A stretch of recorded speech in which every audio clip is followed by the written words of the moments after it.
నమస్తే, welcome to Leo news. ఆంధ్రప్రదేశ్లో ప్రభుత్వం మారాక మరి ప్రజలకు మంచి రోజులు వచ్చాయంటే పరిస్థితులు అలానే కనిపిస్తున్నాయి. గత జగన్మోహన్ రెడ్డి హయాంలో మరి ఇసుక విధానంలో ఎన్ని అక్రమాలు జరిగాయో, ఎంత వేల కోట్ల దోపిడీ జరిగిందో మనందరికీ తెలిసిన విషయమే. మరి ప్రభుత్వం మారి చంద్రబాబు నాయుడు గారు అధికారంలోకి వచ్చాక ఉచిత ఇసుక విధానాన్ని అమలు చేస్తానని చెప్పిన విధంగానే ఈ రోజు నుంచి పాత విధానాన్ని తొలగించి కొత్త ఇసుక పాలసీ విధానాన్ని అయితే ఆయన అమల్లోకి తెచ్చారు. దీనిపై కూడా మరి రాష్ట్ర వ్యాప్తంగా హర్షం వ్యక్తం అవుతున్న పరిస్థితులు అయితే కనిపిస్తూ ఉన్నాయి. మరి దీనివల్ల చంద్రబాబు నాయుడు గారికి అంటే రాష్ట్రం ఇప్పుడులే అప్పుల్లో కూరుకుపోయిన నేపథ్యంలో మరి ఇసుక విధానం ఉచితంగా తీసుకురావడం వల్ల మరి ఆయన ఏ విధంగా దీన్ని మేనేజ్ చేయగలుగుతారు. అలాగే మరి ఇప్పటికే పాత ఇసుక విధానంపై కూడా చాలామంది సిబిఐ ఎంక్వైరీ కోరిన నేపథ్యం మనం చూసాము. మరి ఆ విధంగా సిబిఐ ఎంక్వైరీ జరిగే అవకాశం ఉందా? ఇలాంటి వివరాలన్నీ కూడా తెలుసుకునే ప్రయత్నం చేద్దాం. మనతో ఉన్నారు సీనియర్ పొలిటికల్ జర్నలిస్ట్ డివి శ్రీనివాస్ గారు. నమస్కారం సార్. నమస్తే అమ్మా. సార్, ఆంధ్రప్రదేశ్లో కొత్త ఇసుక పాలసీని తీసుకొచ్చారు. సో ఈ రోజు నుంచి ఫ్రీ ఇసుక అంటున్నారు. మరి పాత ఇసుక విధానంలో జగన్మోహన్ రెడ్డి హయాంలో మనం చూసాము, ఇసుక లారీని వేలల్లో అమ్ముకున్న పరిస్థితులు. సో పర్యావరణం కూడా అనుమతులు లేకుండా తవ్వేశారు, లెక్కకు మించి తవ్వేశారు అని చెప్పి హైకోర్టు ముటికాయలు వేసినా కూడా ఆపకుండా ఇసుక రీచ్ల్లో స్టాక్ చేసిన పరిస్థితి మనం చూసాము. మరి ఇప్పుడు కొత్త ప్రభుత్వం వచ్చాక పరిస్థితి మారింది, అందరూ కూడా హర్షం వ్యక్తం చేస్తున్నారు. సో మీరేం చెప్తారు కొత్త ఇసుక విధానం గురించి? కొత్త ఇసుక విధానం ఏం కాదు, ఇది పాత ఇసుక పాలసీయే. చంద్రబాబు ముఖ్యమంత్రిగా 2014-19 మధ్య అమలైంది. ఏంటి? ఉచిత ఇసుక. కాకపోతే జగన్మోహన్ రెడ్డి సీఎం అవగానే దాన్ని రద్దు చేశాడు. ఆ పాలసీ తీసేసి ఇతను ఏం చేశాడు, కావాలనే ఒక కుట్రపూరిత మనస్తత్వంతో దీన్ని దోపిడీ చేయాలనే పూర్తిగా మార్గదర్శకాలు మార్చేశాడు. ఏంటి? కొల్లగొట్టడానికి వీలైనటువంటి నిబంధనలు పెట్టాడు. 1000 కోట్ల దోపిడీకి వీలైన స్కెచ్ వేశారన్నమాట. 5 ఏళ్ళు జగన్మోహన్ రెడ్డి పరిపాలనలో మనం చూసాం. ఏంటి? ఇసుక బంగారం అయిపోయింది. ఇసుక బంగారం అయిపోయిన పరిస్థితుల్లో నీకు మళ్ళా చంద్రబాబు ముఖ్యమంత్రి కావడం, ఇప్పుడు మళ్ళీ ఏం చేశాడు? ఉచిత ఇసుక అన్నాడు. అంటే బంగారం ఫ్రీ. చంద్రబాబు ఇప్పుడు అందరికీ బంగారం ఉచితం చేసినట్లు లెక్క అన్నమాట. జగన్మోహన్ రెడ్డి ఏ ఇసుకనైతే బంగారంగా మార్చాడో అదే బంగారాన్ని ఇప్పుడు చంద్రబాబు ఉచితంగా ఇస్తున్నాడు అన్నమాట. జగన్మోహన్ రెడ్డి 5 ఏళ్లలో ఏం జరిగింది అనేది మనం తీసుకున్నట్లయితే, తొలి ఏడాదిలోనే 200 మంది భవన నిర్మాణ కార్మికులు ఆత్మహత్యలు చేసుకున్నారు. అసలు అతని పరిపాలనే నీకు ట్రాజడీ అన్నమాట. తొలి అడుగే విషాదం. మొదటి సంవత్సరంలోనే 200 మంది చనిపోవటం అంటే సూయిసైడ్. ఒక్కొక్కళ్ళు సెల్ఫీ వీడియోలు తీసి వదలటం. ఏమని? ఇసుక లేదు, మాకు పనులు లేవు, మేమేం చేయాలో తెలియదు, నా కుటుంబం రోడ్డు పాలైంది, అప్పులు పాలయ్యానంటూ దూకేసేయటం, లేకపోతే విషం తాగేసేయటం, పురుగు మందు తాగేసేయటం. సెల్ఫీ వీడియోలు అన్నమాట. ఎవరు? భవన నిర్మాణ కార్మికులు. ఆ దెబ్బకి చంద్రబాబు అప్పుడు ప్రధాన ప్రతిపక్ష నేతగా, మాజీ ముఖ్యమంత్రిగా ఆయన కలిచివేసింది. ఆయన ఏం చేశాడు? వెంటనే దీక్ష కూర్చున్నాడు. ఇసుక దీక్ష అన్నాడు. విజయవాడలో నీకు ఇక నిరవధిక ఆమరణ దీక్ష కూర్చున్నాడు అన్నమాట. ఈ విధంగా నువ్వు చేస్తావా, వీళ్ళంతా చనిపోతున్నారు భవన నిర్మాణ కార్మికులు అని. నీకు విజయవాడలో ఆయన చేసినటువంటి ఇసుక దీక్ష అప్పట్లోనే ఒక సంచలనం. ఏది? తొలి ఏడాది పరిణామాలు నీకు చెప్తున్నది. తర్వాత ఏం చేశాడు జగన్మోహన్ రెడ్డి? అంతటితో ఆగకుండా నీకు జేపీ వెంచర్స్ తీసుకొచ్చాడు. జయప్రకాష్ వెంచర్స్. అదో పెద్ద ఎవరు? గోల్మాల్. ఎవరు? శేఖర్ రెడ్డి. శేఖర్ రెడ్డి అనగానే నీకు ఎవరు గుర్తొస్తారు? టీటీడీ మెంబర్ అన్నమాట. తమిళనాడులో ఆయన ఒక పెద్ద శాండ్ మాఫియా. Same episode. ఇక్కడ జగన్మోహన్ రెడ్డితో ఎలా నడిపాడో అక్కడ తమిళనాడులో జయలలితతో అట్లా నడిపాడు. ఆయన మామూలు వ్యక్తి కాదు. ఎవరు? ఆ శేఖర్ రెడ్డి. అక్కడ ఇవాళ తమిళనాడులో 6 కలెక్టర్లను సస్పెండ్ చేసింది సుప్రీంకోర్టు. దీనిపైన కన్నెర్ర చేస్తుంది. దేనిపైన? ఈ ఇసుక అక్రమ తవ్వకాల పైన. నేషనల్ గ్రీన్ ట్రిబ్యునల్ కానీ, హైకోర్టు కానీ, సుప్రీంకోర్టు కానీ ఎన్ని రకాల నీకు అడ్డంకులు కల్పించిన ఈ ఇసుక మాఫియా భరతం పట్టాలని చూసిన వీళ్ళు మాత్రం చట్టంలో లొసుగులను ఆధారంగా చేసుకుని పేటరిగిపోయారు. ఈ జేపీ వెంచర్స్ ఏం చేశాడు, ఉచిత ఇసుక పాలసీ రద్దు చేయగానే డిపాజిట్, ఆ గ్యారంటీ అది పెంచేశాడు ఫీజు. ఎందుకని? కావాలనే ఎవరు ఇసుక టెండర్లో వేయకూడదని చెప్పి 1% నుంచి 8% పెంచేశాడు. ఒక్క శేఖర్ రెడ్డి జేపీ వెంచర్సే వేసిన దీంట్లో. వాళ్ళేంటి మరి ఒక 120 కోట్లు వాళ్ళ చేత డిపాజిట్ చేయించినట్టుగా బిల్డప్ ఇచ్చారు. ఆ తర్వాత 2-3 ఏళ్లకే శేఖర్ రెడ్డి ఆ జేపీ వెంచర్స్ వాళ్ళకి అర్థమైపోయింది జగన్మోహన్ రెడ్డితో పెట్టుకుంటే కష్టం అని. ఈ ఎమ్మెల్యేలంతా ఎక్కడికక్కడ దోచిపారేశారు. ఒక్కొక్క ఎమ్మెల్యే నీకు 1000 కోట్ల ఇసుక కొల్లగొట్టారు. నీకు రోజుకి ₹1 చూడండి నిద్రపోని పరిస్థితి. 2000 కోట్లు నీకు ఒక సంవత్సరంలోనే తాడేపల్లి ప్యాలెస్కి ముడుపులు వచ్చాయని మనం మీడియాలో కథనాలు చూసాం. పెద్ద ఎత్తున ఇసుకలోనే 40,000 కోట్ల దోపిడీ జరిగిందని పురంధేశ్వరి అసలు సుప్రీంకోర్టు సీజేకి లేఖ రాసింది. సిబిఐ ఎంక్వైరీ డిమాండ్ చేసిన నేపథ్యంలోనే సుప్రీంకోర్టు ఏం చేసింది, ఇసుక తవ్వకాలు ఆపేయమంది. ఇప్పుడు ఈ జేపీ వెంచర్స్ ఏం చేశాడు, వీళ్ళతో పొసిగేటట్టుగా లేదు, వీళ్ళు అసలు నా దాకా రానియటం లేదు, మొత్తం వీళ్ళే ఇసుకంతా డైజెస్ట్ చేసుకుంటున్నారు, తినేస్తున్నారు అని చెప్పి అతను టర్న్ కీ అని ఇంకో సబ్ కాంట్రాక్టర్ని పెట్టుకున్నాడు. టర్న్ కీ అనే సబ్ కాంట్రాక్టర్ని పెట్టుకుని వాడి మీద ఏదో వేద్దామని చూశాడు. వాడు లబలబలాడిపోయాడు. ఆ సబ్ కాంట్రాక్టర్లు తీసుకున్నాళ్ళు సూసైడ్ చేసుకున్న పరిస్థితి.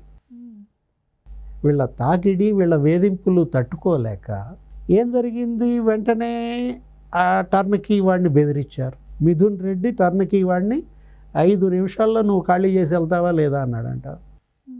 వాడు బెంబేలు ఎత్తిపోయి వాడు తప్పుకున్నాడు. ఇప్పుడు ఆ వైఎస్ అనిల్ రెడ్డి అంట, విన్నావా పేరు ఎప్పుడన్నా? వీళ్ళ బ్రదర్ అంట. ఎవరికి? జగన్మోహన్ రెడ్డి బ్రదర్ వైఎస్ అనిల్ రెడ్డి ఇవాళ అక్కడ శాండ్ మాఫియా డాన్ అని, మొత్తం డబ్బులన్నీ ఆయనకే వెళ్తాయని జేపీ వెంచర్స్ని తరిమేశారు. శేఖర్ రెడ్డిది తరిమేసినా అసలు అతని కాంట్రాక్ట్ ఏంటి, 2023 మేతో అయిపోయింది. అయినా అతని బిల్లులు, అతని పేరు మీద బిల్లులు ఇస్తానే ఉంటారు. ఎవరు? జేపీ వెంచర్స్, జయప్రకాష్ వెంచర్స్ మీద నీకు అన్ని రసీదులు మామూలుగానే ఇస్తున్నారు. ఎవరు అడిగేవాళ్ళు లేరు. సంవత్సరం పాటు అలాగే జరిగింది. ఆ డబ్బు అంతా ఎవరికి వెళ్ళింది అంటున్నారు? ఈ అనిల్ రెడ్డికి వెళ్ళింది అంటున్నారు. ప్రతి ఎమ్మెల్యేకి వాటాలు. వీళ్ళంతా కూడా పంచభూతాలుగా మారి పంచభూతాలను తిని పారేశారు. కలెక్టర్స్తో తప్పుడు నివేదికలు, సుప్రీంకోర్టు నివేదికలు పంపమని ఆర్డర్ ఇస్తే ఈ కలెక్టర్లు ఏం చేశారు, వీళ్ళు ఐఏఎస్ కాదులే చదివింది, వీళ్ళేంటి ఐఏఎస్లు. వీళ్ళు ప్రతి ఒక్కడు కూడా ఒకే ప్రొఫార్మా. ఆ ప్రొఫార్మా డ్రాఫ్ట్ చేసింది ఎవరు? విజయసాయి రెడ్డి. అతను మంచి ఇంగ్లీష్, మంచి టెక్స్ట్ ఇస్తాడు, ఆడిటర్ కదా. అతను ఇచ్చిన దానిపైన పేరు మార్చేశారు. జిల్లా పేరు మార్చడమే. గుంటూరు వాడు ఫిలప్ చేసుకుని ఆ కలెక్టర్ పంపిస్తాడు. కృష్ణ ఆ కలెక్ట్ చేసుకున్నప్పుడే అది పంపిస్తాడు. కట్ అండ్ పేస్ట్ అన్నమాట, సేమ్ ప్రొఫార్మా. కేవలం డిస్ట్రిక్ట్ నేమ్స్ మార్చి పంపించిన దీని మీద సుప్రీంకోర్టు మళ్ళా కన్నెర్ర చేసిందనమాట. అసలు ఆమె ఎవరో ఒక ఆమె ఉన్నారు, తూర్పుగోదావరి జిల్లా కలెక్టర్ అంట. విన్నావా ఎప్పుడన్న పేరు? హేమలతారెడ్డి. ఆ హేమలతారెడ్డి నేషనల్ గ్రీన్ ట్రిబ్యునల్ ఏమో ఆర్డర్ ఇచ్చింది ఎప్పుడు? 5వ తారీఖు ఆర్డర్ ఇచ్చింది, వెళ్ళి తనిఖీలు చేయండి, రీచ్లు మీరు చూడాలా, కలెక్టర్ చూసి నాకు రిపోర్ట్ పంపమని ఆర్డర్ ఇస్తే 5వ తారీఖు ఆమె వస్తే ఫిబ్రవరి 5, ఈమె ఫిబ్రవరి 2నే నేను చూశాను, తనిఖీ చేశానని పంపిందంట. వాళ్ళు బిత్తరపోయారు. ఎవరు? ఎన్జిటి వాళ్ళు. అసలు మనం ఆర్డర్ ఇచ్చింది ఫిబ్రవరి 5 అయితే 5 తర్వాత కదా నువ్వు వెళ్ళాల్సింది. ఫిబ్రవరి 2 నేను పలానా రీచ్ తనిఖీ చేశానని ఆమె రిపోర్ట్ పంపిందంటే వీళ్ళు కలెక్టర్లా? వీళ్ళు చదివింది ఐఏఎస్లేనా? సుప్రీంకోర్టు అదే ఇవాళ అసలు ఆంధ్రప్రదేశ్ ఇసుక సుప్రీంకోర్టుకే కొరుకుడు పడలేదంటే అర్థం చేసుకో. తమిళనాడులో 6 కలెక్టర్లు సస్పెండ్ చేసి పారేసింది. ఇంకో విషయం కూడా విన్నా, అంటే ఎలక్షన్స్లో ఎలాగో ఓడిపోతున్నాం, ఇంకా మనం వచ్చిన కాడికి దండేసుకుందాం అని చెప్పి తవ్వేసి కొన్ని చోట రీచ్ల్లో స్టాక్ చేసి పెట్టారు. అది కూడా 1000 కోట్లలో ఉంటుంది అని విన్నా. సో మరి అలాంటి వాటిని రికవర్ చేసుకునే అవకాశం ఉంటుంది. ప్రతిపక్ష నాయకుడిగా చంద్రబాబు వెళ్ళాడు, ఈ ప్రాజెక్టుల మీద యుద్ధ వేరి అని అవి తిరుగుతున్నాడు కదా. ఆ తిరిగే దాంట్లో వెళ్తే సార్ ఇక్కడికి రండి, మా దగ్గర మీకు చూపిస్తాం, ఒక మంచి వింత చూపిస్తామని తీసుకెళ్ళారు ఆయన. తీసుకెళ్తే ఏంటా అని చూస్తే అక్కడ కొండలాగా ఉందంట ఇసుక. ఇదేంటి ఇసుక ఇసుక కొండలు ఏంటి అని అడిగితే ఇది డంప్ అండి, మా ఎమ్మెల్యే ఇక్కడ ఇది అంతా కూడా నిల్వ చేశాడు, అక్కడ రీచ్లో తెచ్చి ఇది ఆయన అమ్మేసుకుంటాడు మొత్తం అంతా అని చెప్పారంట. ఆయన అక్కడ ధర్నా చేసిన పరిస్థితి. అప్పుడు ఆయన ఇచ్చాడు ఈ హామీ, ఏమని, ఉచిత ఇసుక పాలసీ మళ్ళా తెస్తానన్నాడు, మేనిఫెస్టోలో అదే పెట్టాడు. ఇప్పుడు నెల రోజుల్లోనే ఆ హామీ అమలు చేశాడు, ఇవాళ నుంచి అమలు అవుతోంది.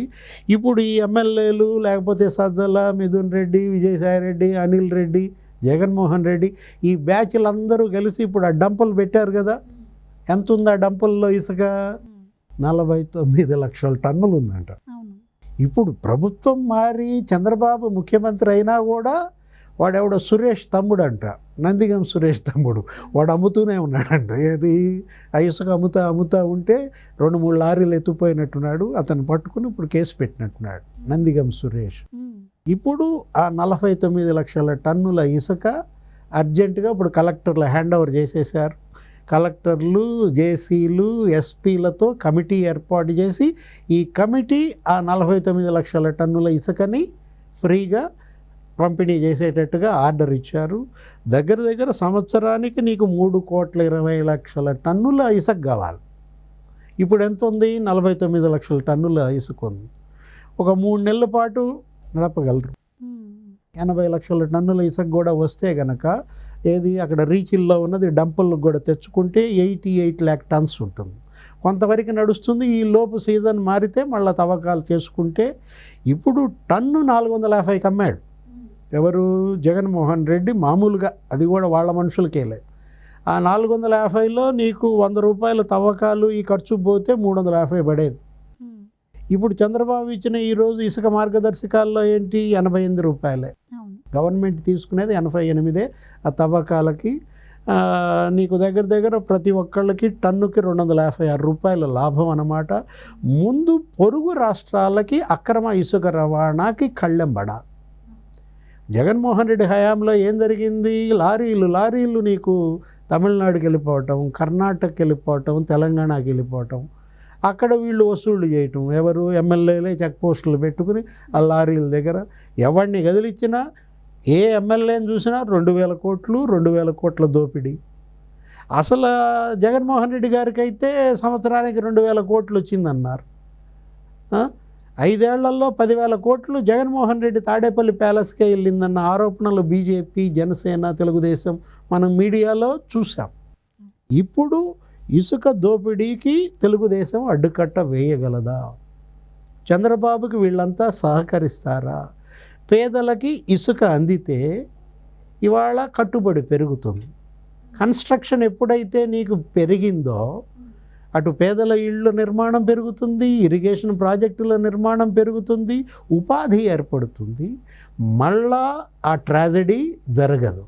ఏది? భవన నిర్మాణ కార్మికుల ఆత్మహత్యలు లేని ఆంధ్రప్రదేశ్ కావాలా?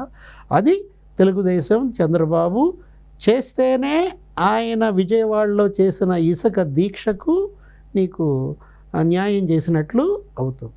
Thank you. నమస్తే.